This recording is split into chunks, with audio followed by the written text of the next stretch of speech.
Com Notícias em Debate deste domingo, Notícias em Debate recebe hoje o deputado federal Alberto Mourão, do PSDB, que é pré-candidato à prefeitura de Praia Grande nas eleições desse ano. Deputado, o senhor falou no bloco anterior dessa questão do aeroporto de cargas, um projeto que já existia no seu último mandato como prefeito, mas que não andou, né? Ele tá na fase de liberação ambiental. Aqui você viu que aquela... 4 anos? 4 anos. A outra levou a usina lá no Pará, né? Belo Monte. Belo Monte ficou 12 anos de liberação ambiental. As coisas no Brasil são muito lentas.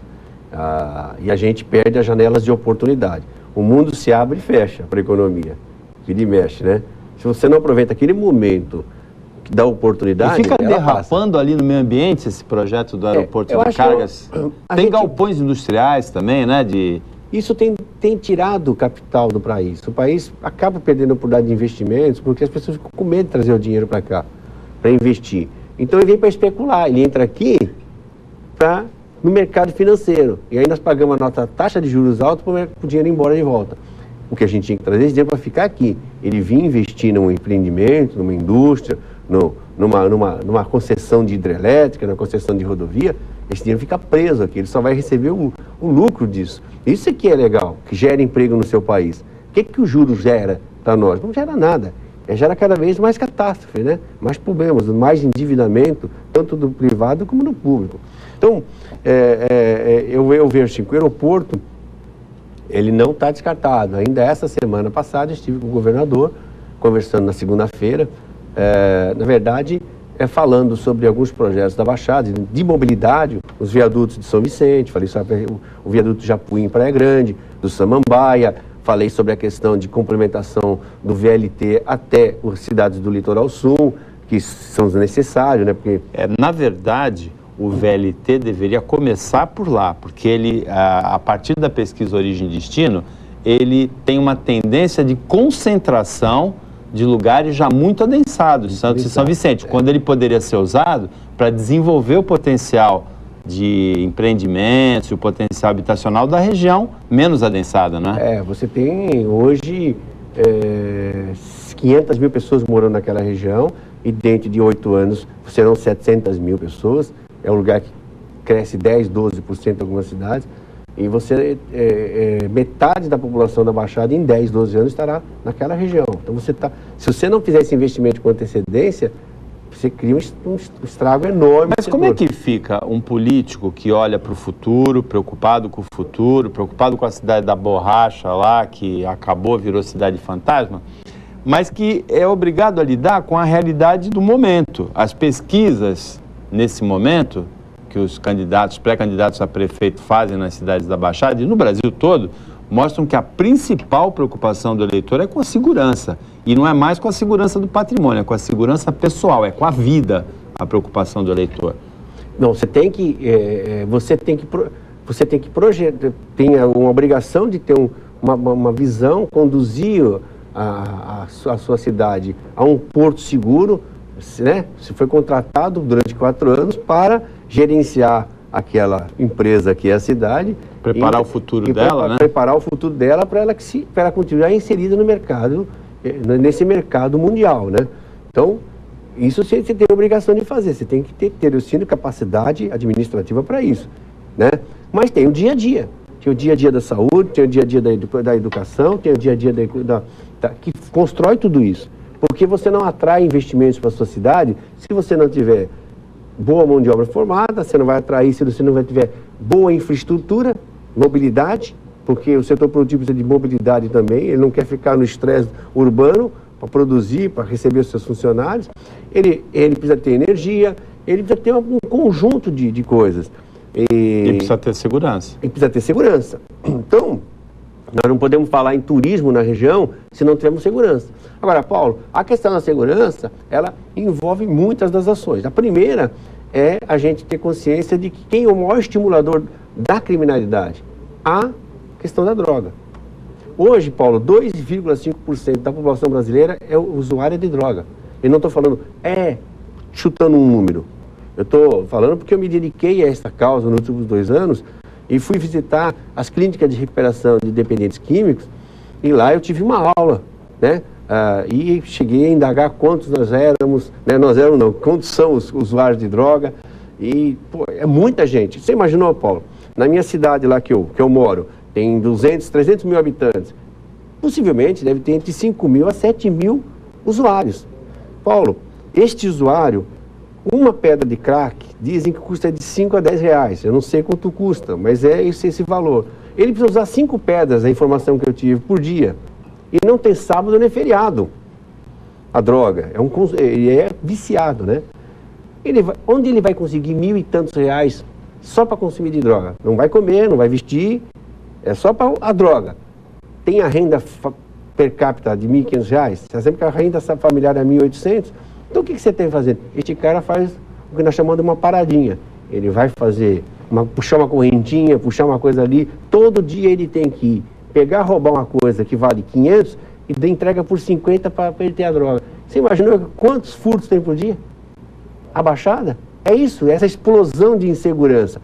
Quando não acontece o pior, Paulo, ele pega uma arma, e infelizmente não está preparado para ter uma arma, se apavora e mata alguém. Então a droga é responsável por 80% dos problemas de segurança em qualquer lugar das zonas urbanas. Ou o governo federal fecha as portas para essa situação, nas fronteiras, ou a gente cada vez vai ficar melhor. Antigamente, Paulo, eu estava no primeiro governo, nós tínhamos uma inflação alta, desemprego enorme, criamos aquele programa de apoio ao desempregado e diziam assim, o problema é culpa do desemprego, é culpa do desemprego. A gente ainda tem pessoas desempregadas por falta de qualificação, mas eu conheço muita gente que é empregada e que é usuário de droga. Então, a questão não está a criminalidade, ela tem uma ligação muito pequena com a questão do desemprego. Pode ser que um pai, assim, num momento de necessidade extrema, faça isso, né? Mas, pelos levantamentos que a gente tem, está muito mais ligado à droga. Solução é a gente tentar curar essa chaga, que é a questão da dependência química.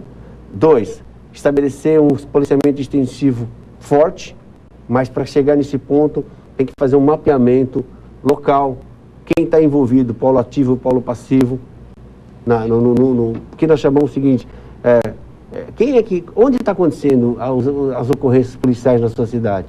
Que tipo de ocorrência está acontecendo ali? Para ver, e quem é que está envolvido? Sexo, raça, idade, né? Se estava embriagado, se não estava, se estava drogado, para que você, a vítima, tanto a vítima quanto o corpo. E aí você vai ter um mapeamento para que em cima dessas informações a gente consiga discutir que ações o governo local tem que fazer, que ações tem que cobrar do governo estadual para fazer e que ações serão do governo federal. De forma que o agente local administrativo tem que agir assim.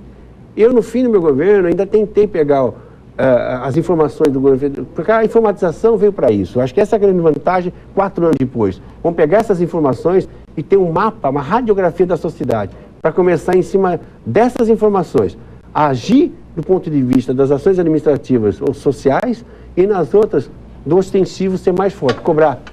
Era um Alberto Mourão que estava olhando para essa situação que colocou as câmeras de monitoramento em Praia Grande? Foi. Eu acho que as câmeras de vídeo vieram para você intimidar... De onde vinha o exemplo? De Londres? Londres. A gente em Londres tem 10 mil câmeras espalhadas. Eu acho que a gente tem que espalhar mais na cidade. Quantas já são em Praia Grande? Hoje já tem tecnologia, Paulo, para você colocar em todas as entradas da sua cidade identificador de placa de carro. Então o carro, quando ele tiver pedido em algum lugar para sair e entrar da sua cidade, ele pode instalar o alarme lá na delegacia ou na viatura policial que estiver no local. Tem que se colocar uma câmera para isso. A prefeitura tem que ser parceiro do Estado nesse processo. Por exemplo, em todos os cantos que você adentrar na cidade, você seria checado a sua chapa. Você já começa a saber, nós já vamos saber por onde o cara entrou, por onde o cara saiu, né? E quem é que saiu nesse processo todo da leitura de chapa. Eu acho que a gente tem que fazer uma ampla discussão sobre a segurança. Eu vejo que os colégios também têm que ser monitorados com mais intensidade. a gente tinha as câmaras nos colégios, mas eu digo reforçar o policiamento. Tinha não, continua, né? Tem ainda. Começou pelos colégios, Começou pelos colégios, mas eu falo que externamente nós temos que ampliar a presença física da patrulha policial. Em Praia Grande funciona, é uma experiência vitoriosa. Nós reduzimos muito os furtos dentro de colégio. 90% dos furtos acabaram dentro de colégio. Antigamente, todo fim de semana tinha um arrombamento de colégio. Não tem, né? Mas você não vê um colégio pichado na cidade. Mas a cidade sofre uma dinâmica. Rapidamente vai mudando as coisas. Você tem que agir. É aquele que volta sempre ao mesmo lugar da cidade da borracha, né? Se você não estiver atento às mudanças, o cidadão muda o seu comportamento. Entendeu? Vamos chamar assim, o bandido também é um profissional, ele muda o comportamento. Um dia ele está roubando caixa eletrônico, um dia ele está fazendo isso, você fecha o caixa, resolve o problema do caixa eletrônico, daqui a pouco está aprontando outra. Ele fazia sequestro relâmpago, não faz. Você tem que agir com uma velocidade muito grande para pressionar a criminalidade. Em Praia Grande, uma questão que sempre foi muito aguda era da saúde. Com o Hospital Irmã Dulce, melhorou a situação? Melhorou muito. Hoje, porque o governador do PSDB, o Geraldo Alckmin, você falou que esteve com ele na segunda-feira passada.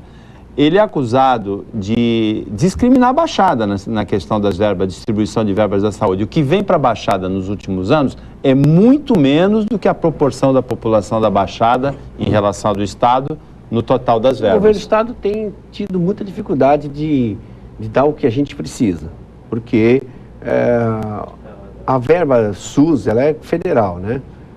Quem arrecada 70% dos impostos no Brasil é o governo federal. E ele repassa um valor insignificante. Então a gente precisa aumentar a tabela SUS para o Estado repassar mais para a gente. Tem uma verba que vem direta e uma que vem do Estado. Eu vejo que o hospital melhorou muito, muito, muito. As pessoas estão sentindo hoje a mudança. A gente precisa aperfeiçoar o sistema de saúde ambulatorial. Ir com a lupa e com o bisturi, acertar aquela questão do ambulatório.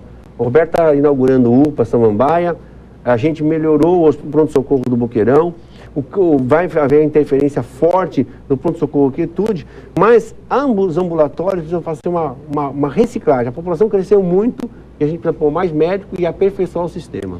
Alberto Manon, obrigado pela participação no Notícias em Debate desse domingo. Boa sorte na continuidade da carreira e nas eleições de 2012. Obrigado. Obrigado a toda a equipe, a você que acompanha a gente em mais essa edição. Até domingo que vem, nesse mesmo horário, se Deus quiser, e uma ótima semana para você que você merece.